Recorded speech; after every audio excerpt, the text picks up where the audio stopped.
The 4150 area is acting as our resistance. Diyan po yung mga last trades na nagkaroon ng mga rejections. I would say na there's a chance. So there's a chance na magkaroon ng battleground din dito sa area na to. Crucial sa akin kung let's say magkaroon ng suntukan dyan, crucial sa akin yung retracement. Okay? At least itong area po na to, itong SR flip area na to, this is your new SR flip area. Mag-hold dapat and mag-form tayo ng higher low. Look at this. Crucial sa akin to. Kung magre-retrace siya dyan. Let's say nauntog dyan. Consolidate ganyan. Tatama ba siya dito? Tapos babalik tayo.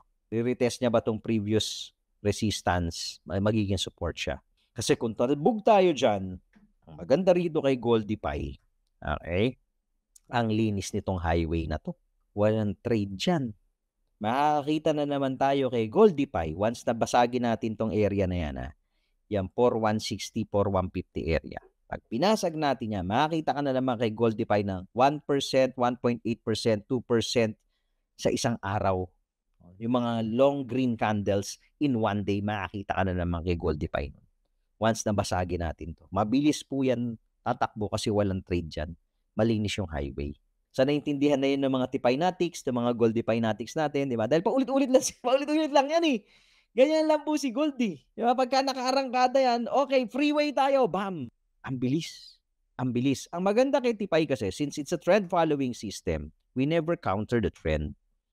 Yun ang malinaw.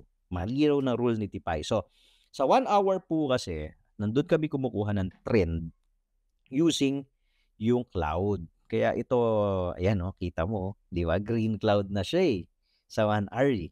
So, maganda na siya kung i-retest. Right?